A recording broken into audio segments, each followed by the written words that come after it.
ignorado por este ser. Al desencarnar ambos, nos enseña el Maestro Jesús, Lázaro fue llevado al seno del Padre Abraham y el rico ardía en las llamas del infierno, entre comillas.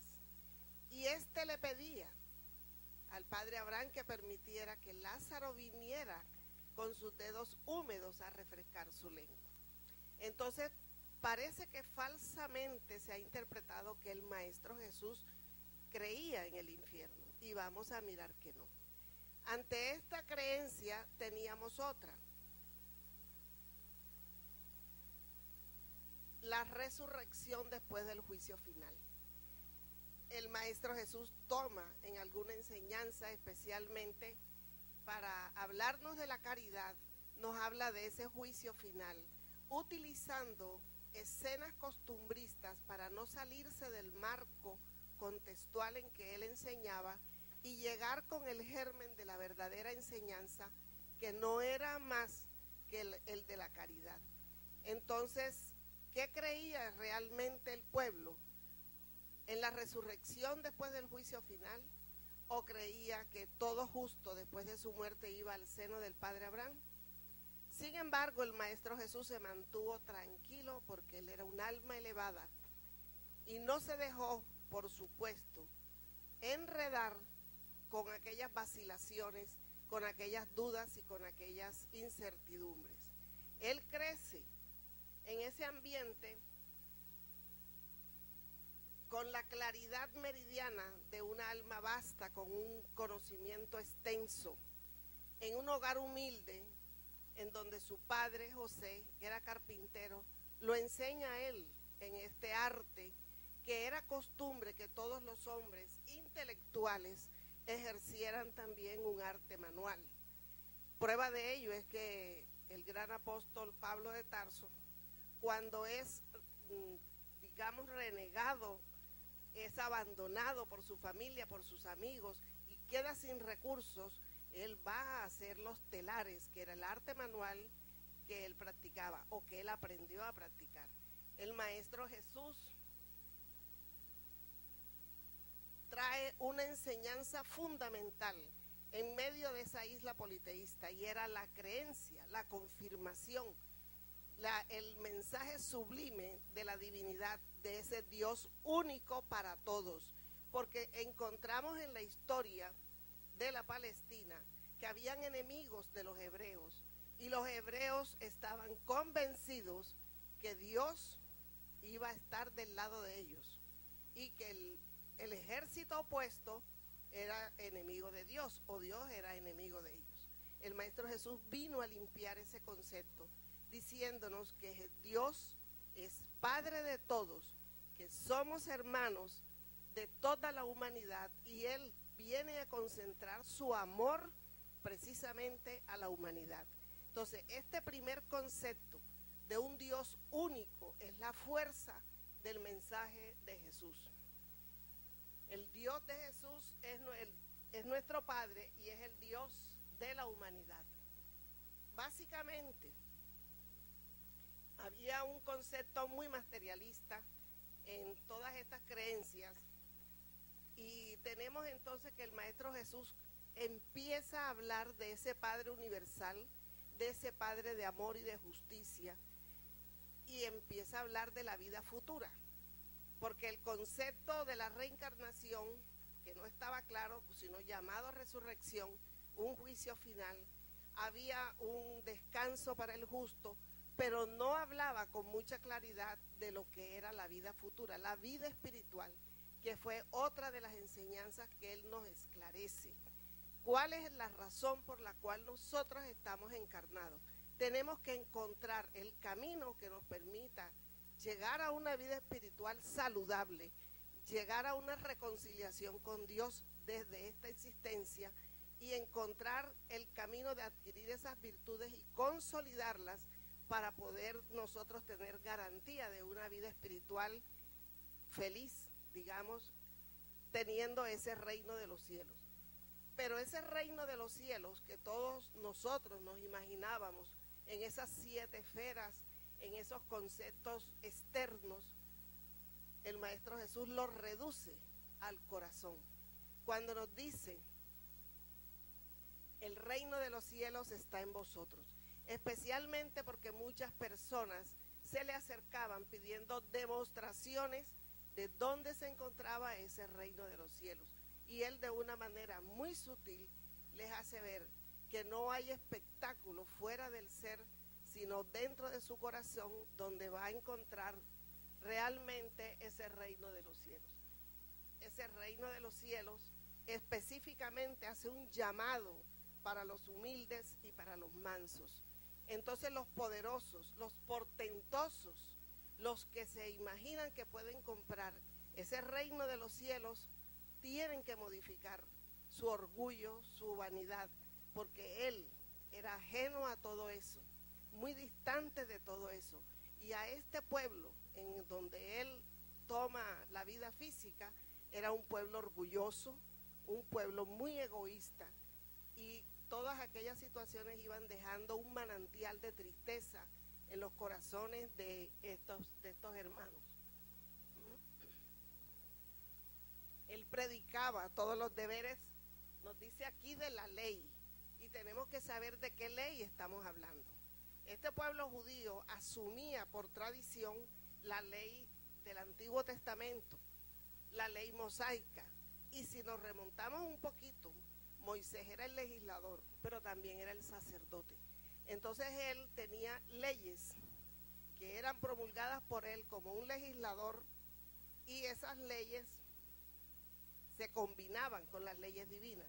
Entonces el Maestro Jesús no ataca la ley mosaica,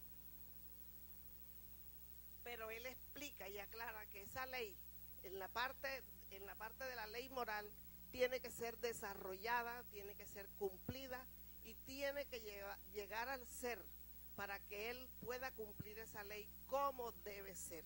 Esta ley no estaba siendo cumplida, sino por el contrario, tenían los judíos, tenían los hebreos muchísimos mandamientos, tenían muchísimos rituales y tenían una creencia básica en esa ley del talión y en esa falta de perdón.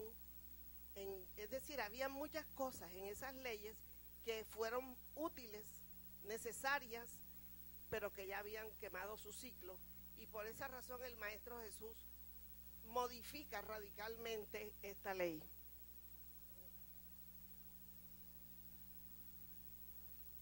Él era el portador de todas las virtudes. Yo tengo que voltearme. De la humildad. Cuando él entra a la vida física, entra en un humilde pesebre, en unas condiciones que fueron anunciadas por los profetas, para enseñarnos a nosotros la humildad de su alma, del hombre más grande que ha pisado el planeta, y entra a la vida en un pesebre, rodeado de animales o sin animales, eso es secundario. Lo importante es que sus condiciones no fueron de lujo ni de cunas de oro, de perdón, de caridad, de abnegación, de rigidez para consigo mismo. Es decir, de esas disciplinas que nosotros tenemos que aplicarnos para poder lograr el crecimiento de nuestra parte moral y espiritual.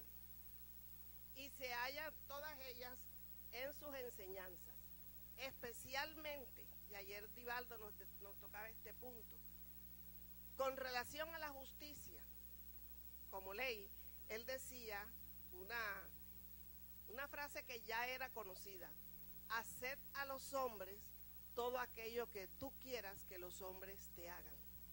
Mas sin embargo, esta ley a él le pareció bastante egoísta, y la amplía y la modifica cuando nos dice: si alguno te hiere en la mejilla derecha, ponle también la otra. Si alguien te arma pleito por quitarte la túnica, entrégale también la capa. Es decir, no es solamente hacer el bien a quien nos hace el bien, sino hacer el bien a quien nos haga mal o nos pretenda hacer el mal. Entonces, esto amplía su concepto de justicia en el contexto del Maestro Jesús. Y nos dice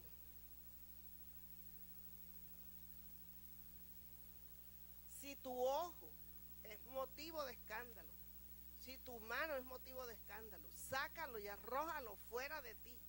Es decir, es extremadamente importante entender, no literalmente, pero sí moralmente, esta enseñanza. Cuando Él nos está diciendo, amad a vuestros enemigos, ya hay un cambio de una exigencia mayor en el comportamiento humano con relación al amor. Haced el bien a los que os aborrecen y persiguen, orad por ellos, por los que os calumnian. No juzguéis para no ser juzgados. No miréis la paja del ojo de tu hermano cuando tú tienes una viga en el tuyo. Con eso nos está diciendo, mírate primero a ti antes de censurar, de juzgar y de condenar a tu hermano.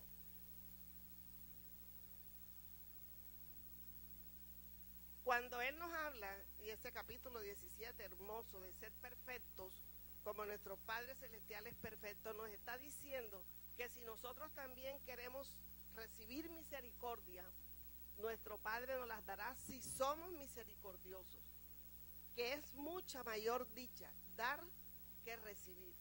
En una palabra, la caridad, la piedad, las buenas obras, el amor a la paz, todo ese contexto que el Maestro Jesús nos enseña, nos está diciendo cuál ha sido la razón por la cual Él llega a este planeta, esclarece y confirma su fundamental enseñanza en el Dios único, la reforma íntima que debemos hacer cada uno de nosotros, cambiar con relación a nuestro prójimo al punto de amar a nuestros enemigos, de ser misericordiosos, de no juzgar, de perdonar, en fin, una justicia a nivel universal. Nos decía Fabio esto, el Evangelio es la terapéutica más importante que alguien haya podido darnos. Y encontramos este concepto de Emmanuel, que nos dice que la moral evangélica es la más elevada creación de la conciencia humana, el más hermoso código de la vida perfecta que haya trazado ningún moralista. ¿Qué encontramos en el Evangelio?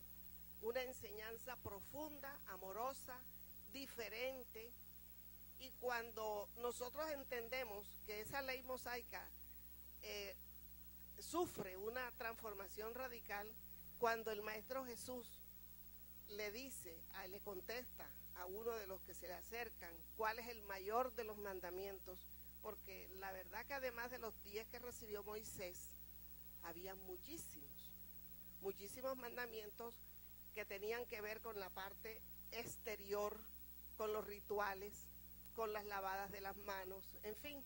Entonces el Maestro le dice, el mayor mandamiento es amar a Dios sobre todas las cosas y al prójimo como a ti mismo. Y adelanta, esa es toda la ley y los profetas. Allí tenemos la imagen de este hombre que en la parábola del Maestro Jesús del buen samaritano es atropellado, es abusado, es robado, asaltado, herido y abandonado. Y pasan 3 personajes, entre ellos un levita, un hombre instruido, un sacerdote, un hombre supuestamente con moral, y un samaritano que era considerado enemigo de las creencias de los judíos. Y es ese el que se mueve a compasión para tomar a este hermano, para él enseñarnos que nuestro prójimo es toda la humanidad. Él no habla contra la ley de Moisés, la encontraba deficiente, sí, prohibía la menor expresión áspera contra el prójimo. Cuando nosotros miramos esas bienaventuranzas, y encontramos en este capítulo de la afabilidad y la dulzura, y hay una claridad: aquel que diga a su hermano raca, que quiere decir loco, será condenado a juicio y será llevado a la pena capital, en este caso al infierno, que él mismo lo menciona. Entonces, decir una palabra ofensiva al prójimo representaba un gran crimen en el contexto moral del Maestro Jesús. Condenaba también el divorcio, el juramento en vano, la ley del talión, la usura y el deseo voluptuoso por la pareja del prójimo como un acto criminal. Así sea nomás en el pensamiento. En ese capítulo de los limpios de corazón nos aclaran los 3 niveles en los cuales nosotros, con la mente, con el pensamiento, estamos cometiendo ya el adulterio. Entonces esto es importante porque nos va a definir a nosotros esas disciplinas que debemos aplicarnos para nosotros poder lograr esa perfección que fue también la gran causa por la que Él vino. Además de la creencia de un Dios único, de la conquista de las virtudes, la reforma moral, alcanzar ese perfeccionamiento, el perdón universal de las injurias. Todo ello era argumentado por el Maestro Jesús, diciéndonos para que nosotros seamos dignos hijos de nuestro Padre Celestial que está en los cielos. Sed pues vosotros perfectos como nuestro Padre Celestial es perfecto. Sobre esto hay una gran explicación, profunda explicación del Maestro Kardec en el libro del Evangelio según el Espiritismo. No lo podemos interpretar literalmente, y es allí donde el Maestro Kardec hace una gran labor colocando estas enseñanzas de Jesús a consideración de los instructores de la humanidad. No podemos interpretarlo literalmente. Nunca podremos ser perfectos como el Padre. Nunca. Pero teníamos que esforzarnos en alcanzar ese modelo. ¿Qué sabíamos del Padre? Que era justo, que era misericordioso, todo bondad, todo amor. Entonces ese ejemplo que el Maestro Jesús nos pone, porque Él en su humildad no se colocó como ejemplo. Nunca expresó ser Dios, nunca. Siempre se llamó el Hijo de Dios y en muchos episodios el Hijo del Hombre.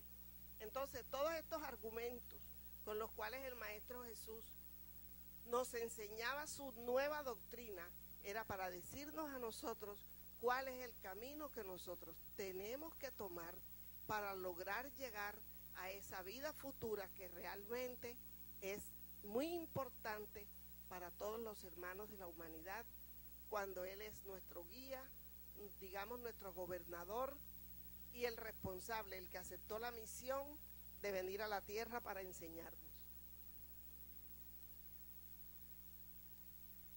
En ese evangelio, según el espiritismo, nosotros encontramos esta cita de Mateo 5, 15, 18, donde él confirma: no penséis que he venido a derogar la ley o a los profetas. No he venido a derogarlos, sino a darles cumplimiento. Porque en verdad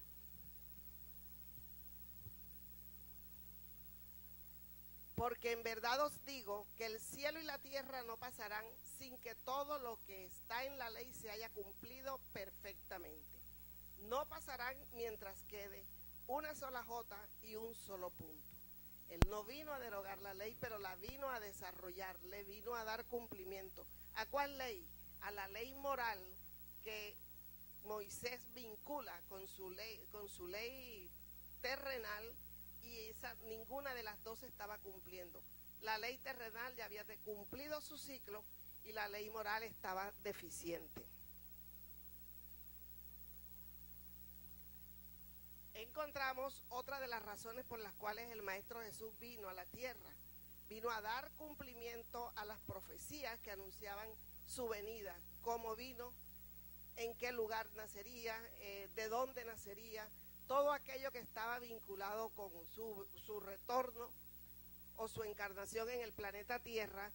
Y dentro de esas profecías tenemos una que es bien importante, cuando uno de los profetas nos dice: se levantará como un arbusto verde, viviendo en la ingratitud de un suelo árido, cargado de oprobios y despreciado por los hombres, humillado y herido, y no soltará jamás una leve queja, dejándose conducir como un cordero al sacrificio. Pero en el momento de ofrecer su vida, verán nacer una posteridad de seguidores y los intereses de Dios han de prosperar en sus manos. Estas son muchas las profecías que tenemos, pero el tiempo no es mucho. Entonces escogí esta porque tenemos aquí que no soltará la más leve queja, que será conducido como un cordero al sacrificio. Y escuchamos a Divaldo esta mañana hablar de cómo nos quejamos, de todo, 20 años quejándonos, 30 años quejándonos. Y aquí el hombre ejemplar, el hombre extraordinario, el ser que no tenía mancha, ese vino y no se quejó.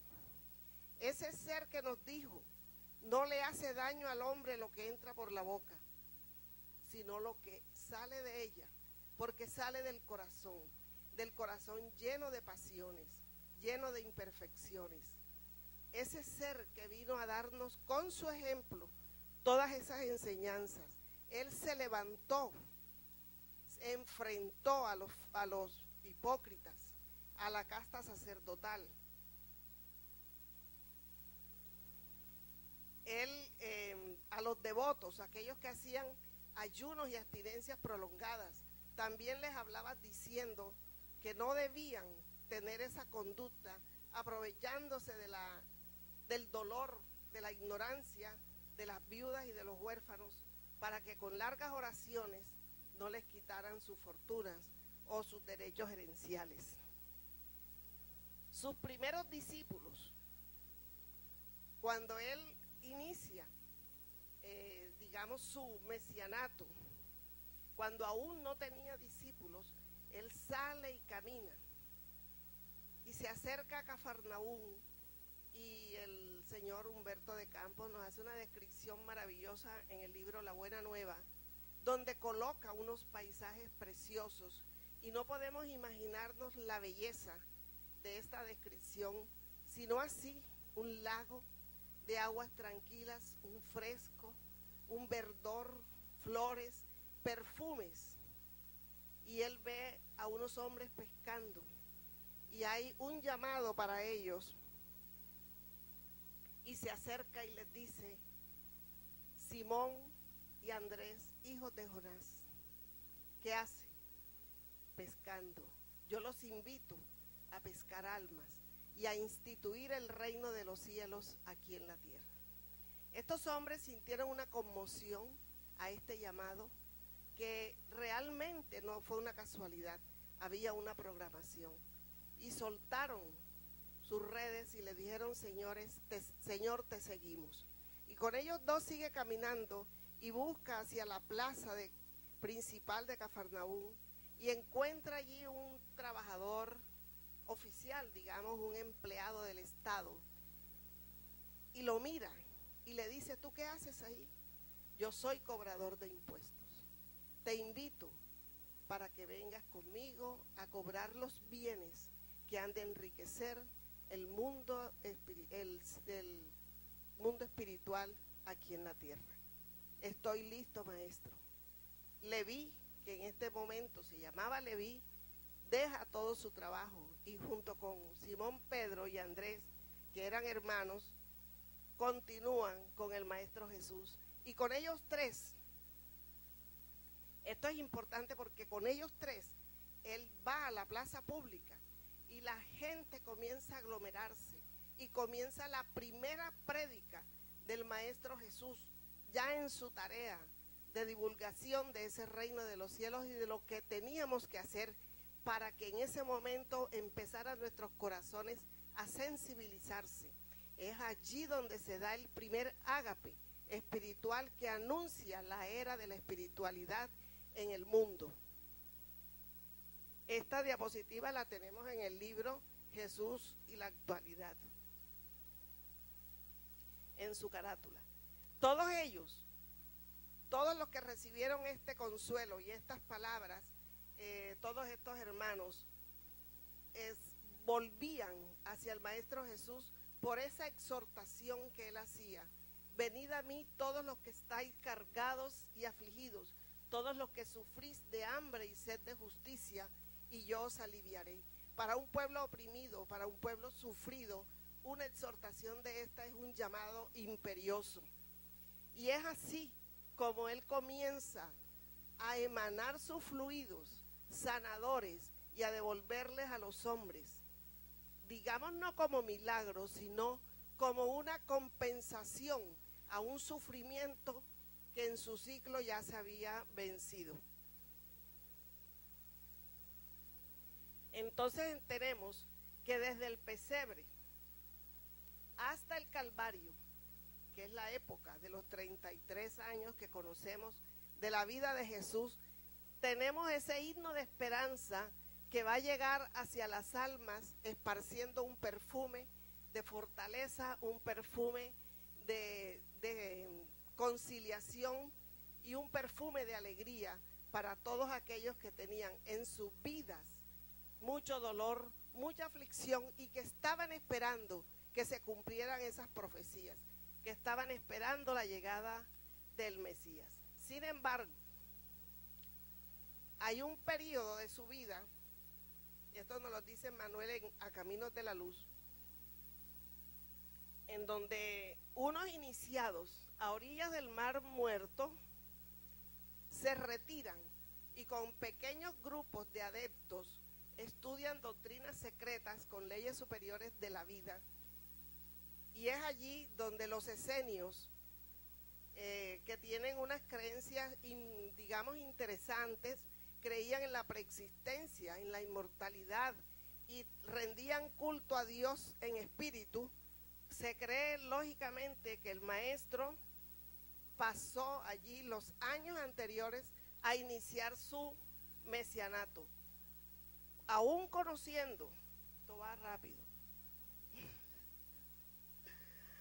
aún conociendo la elevada cultura de las escuelas esenias, no necesitó de su contribución. ¿Por qué? Porque él era el alma más elevada, más grande, de más vasto conocimiento y de más alta moral que haya llegado al planeta. Entonces, él fue quien le dio a los esenios, y ahí lo vemos, en medio, él dándole muchas más enseñanzas de esa doctrina profunda, secreta, de leyes importantes en la vida, leyes superiores de la vida. Y comienza el cristianismo,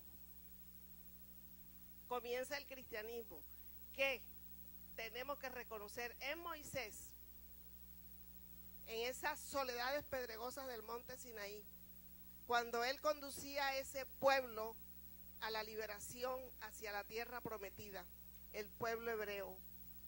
Él recibe esas leyes donde supuestamente Dios le habla.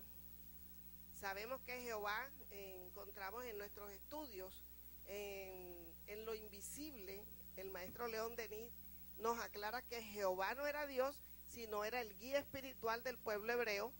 Y entonces allí recibe Moisés las tablas de la ley en un fenómeno mediúnico extraordinario, pero que el Maestro Jesús, agarrando, digamos, esa enseñanza que iba a ser el movimiento religioso que se iba a entrelazar con las futuras evoluciones del conocimiento espiritual, toma eso para poder llegar a fundar el consuelo, la esperanza, y vuelve y se va. A fundar ese consuelo y esa esperanza basada en ese ser espiritual universal que era Dios nuestro Padre. Entonces, lo que él llamaba predicar a los humildes el reino de los cielos era poner al alcance de todos el conocimiento de la inmortalidad y de la paternidad común. Es decir, que todos somos hermanos, indistintamente. Toda la humanidad somos hijos del mismo Padre. Esa enseñanza valiosísima que hoy nosotros disfrutamos con mucha claridad. El sermón de la montaña, extenso, hermoso, que es el corazón mismo del Evangelio, condensa y resume las enseñanzas populares del Maestro Jesús. Para el Maestro Jesús, amar constituye toda la religión y toda la filosofía. Encontramos entonces que en esa enseñanza de amor, que Él nos brinda, Él nos habla de cómo nuestro Padre también nos ama. Cuando en la parábola del hijo pródigo y de la oveja perdida nos está diciendo que nuestro Padre que está en los cielos no quiere que uno solo de estos pequeños perezca.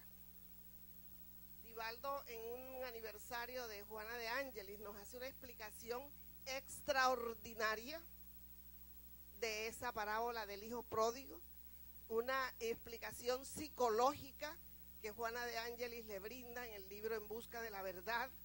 Pero lo importante hoy es encontrar que con esto de que ninguno de los niños, de los más pequeños, perezca, aún sea pecador, aún sea ingrato, está negando el infierno eterno. Está la oportunidad de resarcir y de recomenzar, y lógicamente eso es a través de la reencarnación. Ya esto lo habíamos visto. Entonces, Él mismo le enseña a los discípulos, a sus apóstoles, a los que van a divulgar la doctrina, que se acerca el tiempo en que los verdaderos creyentes adorarán al Padre en espíritu y en verdad. Es decir, combatiendo los ritos exteriores, toda esa ritualística. Dios es espíritu y es preciso que se le adore y que lo hagan en espíritu y en verdad. Y su enseñanza máxima, que es que nosotros alcancemos la perfección, cuando nos dice: sed perfectos como nuestro Padre Celestial es perfecto. Nos enseña sobre la reencarnación en un diálogo, en muchos episodios, hay muchos, pero el más elocuente está en el diálogo con el maestro Nicodemo, que era un maestro de la ley, que tenía mucho conocimiento, pero que lo llama en privado y en altas horas de la noche, para que no fuese a ser criticado por ser un personaje del Sanedrín, y él acepta con su humildad, porque era la oportunidad de darle a un hombre instruido de Israel una enseñanza trascendental, cuando le dice: de cierto te digo, que el que no naciere de nuevo no puede ver el reino de Dios. Lo que es nacido de la carne, carne es, y lo que es nacido del espíritu, espíritu es. No te maravilles de que os dije: es necesario nacer de nuevo. El viento sopla donde quiere y oye su sonido, pero no sabes de dónde viene ni a dónde va. Lo que es nacido del espíritu, espíritu es. Y dice muchos otros momentos, hay muchos otros momentos, cuando se refiere a Elías, que los apóstoles le preguntan, y él dice: Elías ya vino y no le reconocieron. Y Juan el Bautista es el más grande hijo de mujer que haya venido. Él es el Elías y no fue reconocido. Todos los apóstoles lo entendieron. Entonces no se trataba de una resurrección, sino de una reencarnación. Pero cuando él dice, cuando él nos enseña que hay muchas moradas en la casa del Padre, que yo voy a ella, a una de ellas, o a ellas, a escoger una para ustedes, a preparar un lugar para nosotros, y cuando ese lugar esté listo y preparado, Él vendrá, y allí donde Él esté, estaremos con Él. Como nota la tristeza, la nostalgia de los apóstoles, entonces hace la gran promesa, que es el anuncio del Consolador. Pero cuando venga el Consolador, a quien yo os enviaré del Padre, el Espíritu de verdad, Él dará testimonio acerca de mí y Él os guiará por toda la verdad. Entonces, en este anuncio del Consolador, nos está diciendo el maestro Kardec, que nos aclara en este capítulo 6 del Consolador, que muchas cosas Él las dijo, todas las cosas las dijo en germen, unas de una manera explícita, otras de manera implícita, y otras no la dijo porque no había la suficiente madurez espiritual para comprenderlas. Habían ideas que tenían que ser confirmadas por la ciencia y había que darle a la ciencia su tiempo para que, además de desarrollar esas ideas, las comprobara y pudiera entonces el hombre, ya con ese desarrollo, entender y aceptar lo que el Maestro Jesús en ese momento no nos podía enseñar. Cristo poseía la doble vista. Su mirada sondeaba todos los pensamientos y todas las conciencias. Él conocía todas las aflicciones de los que se le acercaban. Se comunicaba libremente con las potencias espirituales con las cuales se reforzaba en sus momentos de lucha y de prueba, cada vez que él en oración, en meditación, se retiraba y tenía estos contactos. Y hubo un contacto con los hermanos espirituales que tuvieron por 3 testigos de sus apóstoles, y fue la transfiguración, en donde él dialoga con Moisés y Elías delante de los discípulos.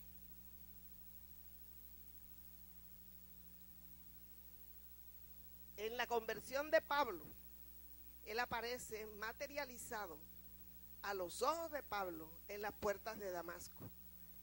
Es decir, el Maestro Jesús tuvo todas estas manifestaciones de toda esa paranormalidad de la cual era poseedor, para dejarnos a nosotros en esta enseñanza todo ese conocimiento que hoy el espiritismo nos esclarece, nos amplía, y que tenemos una maravillosa colección de libros de Kardec, de revistas del Maestro Kardec, en donde podemos profundizar mucho mayor, con mucho mayor, digamos, seriedad y esfuerzo y disciplina, todas estas enseñanzas. Pero recomendaba a todos aquellos que eran liberados de las imperfecciones, de las enfermedades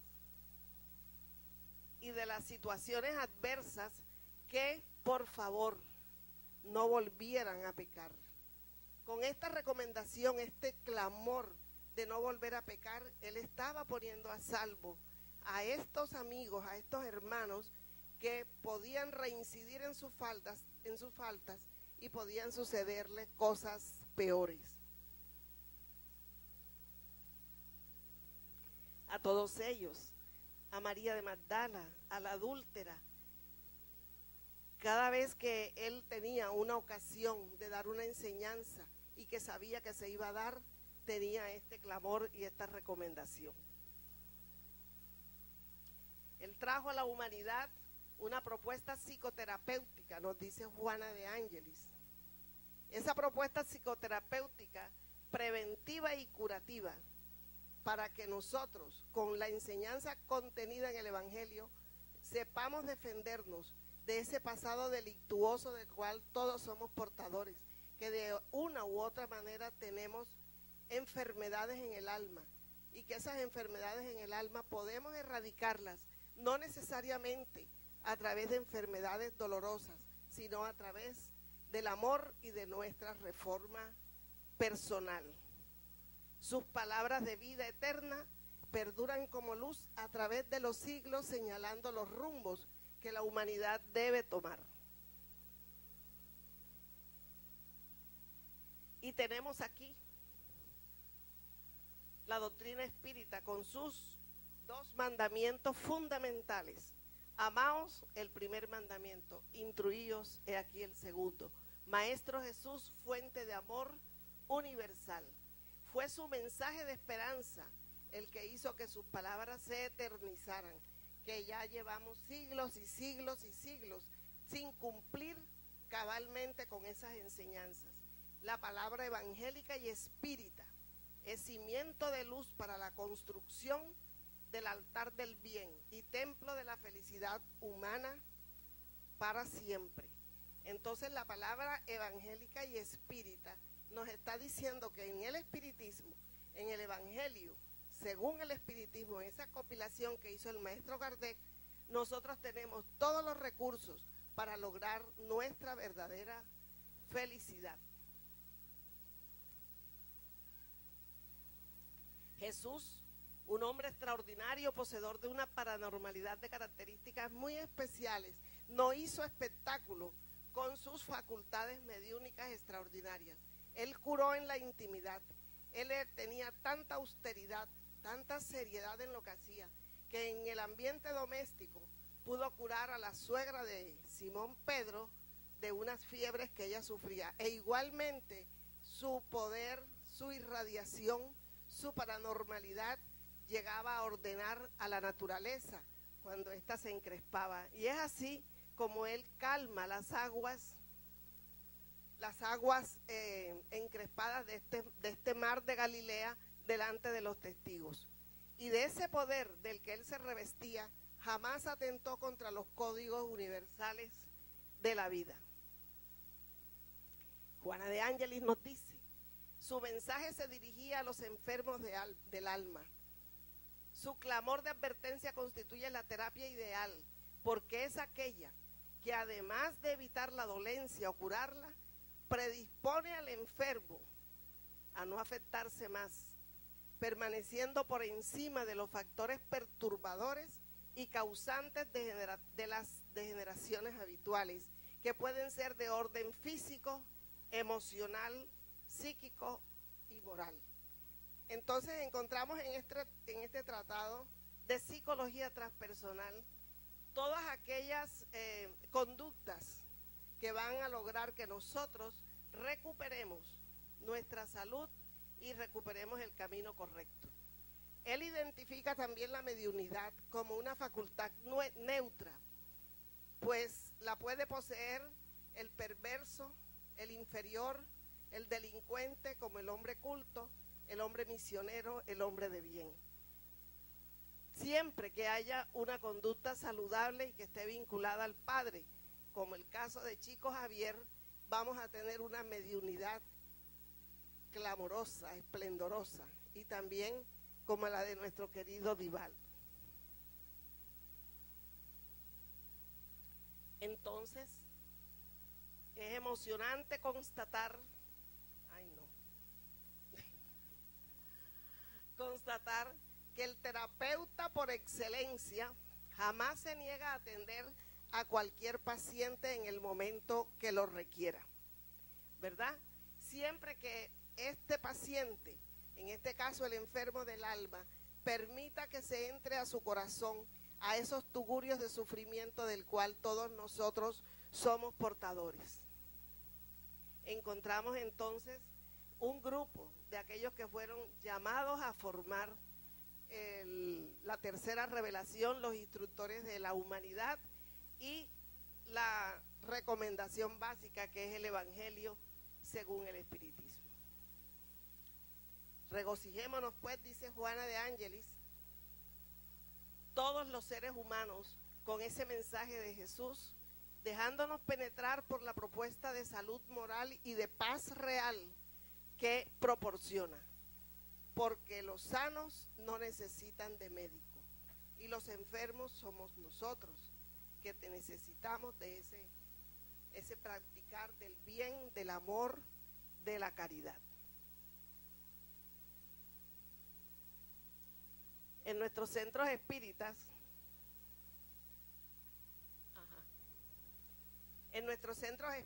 tenemos estudios organizados, tenemos